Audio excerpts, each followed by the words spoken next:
The dot plots represent the distribution of values in datasets A and B, which of the following must be true. 1. The median of dataset A is equal to the median of dataset B, and 2. The standard deviation of dataset A is equal to the standard deviation of dataset B. Both these datasets are symmetric around 13, so the median of both must be 13, and dataset B is more spread out than dataset A, so dataset B has a larger standard deviation. Remember that standard deviation is a measure of how much the data points deviate from the mean. If all the data points equaled the mean, the standard deviation would be 0. If we move these 2 points from the center to the margins, the standard deviation increases, so the answer is A. Each of the dot plots shown represents the number of glue sticks brought in by each student for two classes, Class A and Class B. Which statement best compares the standard deviations of the numbers of glue sticks brought in by each student for these two classes? This is such a bizarre problem. What are these kids doing with all that glue? In any case, standard deviation is a measure of how much the data points of a set deviate from the mean of that set.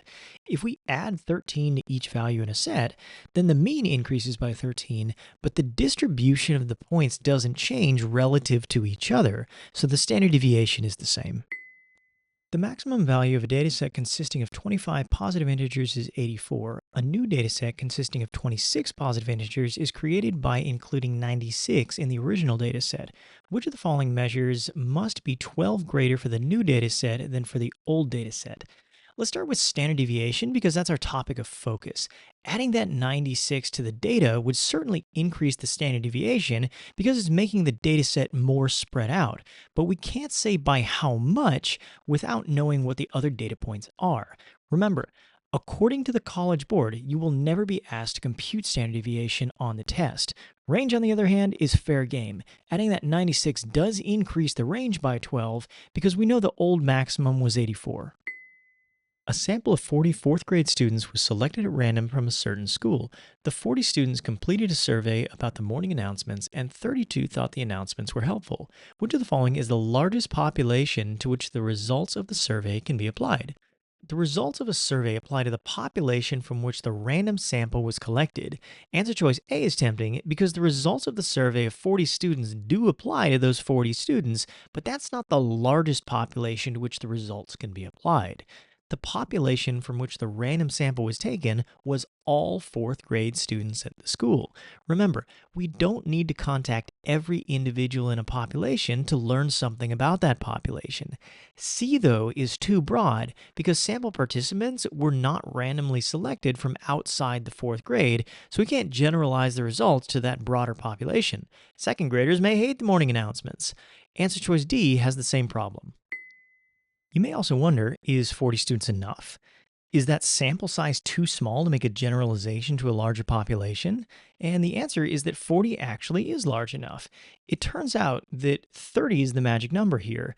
As long as we have a random sample of at least 30 individuals, we can generalize the results to the larger population. A community center offers a Spanish course. This year, all students in the course were offered additional audio lessons they could take at home. The students who took the additional audio lessons did better in the course than students who didn't take the additional audio lessons. Based on these results, which of the following is the most appropriate conclusion? Let's start by looking at answer choice C. Taking additional audio lessons was the cause of the improvement for students at the community center who took the Spanish course. This doesn't sound bad because the question says the students at the community center who took the audio lessons did better in the course.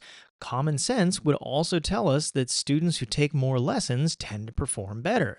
Nevertheless, to show causality, we would want to randomly assign individuals to treatment and control groups and then later compare the results of those groups. As it stands, all we have is a correlation.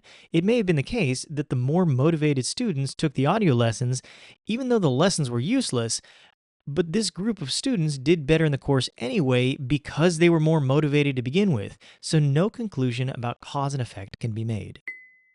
To estimate the proportion of a population that has a certain characteristic, a random sample was selected from the population. Based on the sample, it is estimated that the proportion of the population that has the characteristic is 0.49, with an associated margin of error of 0.04. Based on this estimate and margin of error, which of the following is the most appropriate conclusion about the proportion of the population that has the characteristic? We have that the sample mean is 0.49 and the margin of error is 0.04. So all that means is that we can be reasonably confident that the true population mean is within 0.04 of 0.49. In other words, it's plausible that the true population mean is between 0.45 and 0.53. To see more content like this, subscribe to the channel and don't miss my next video on percentages. Simple as they may sound, these are some of the trickiest problems on the digital SAT.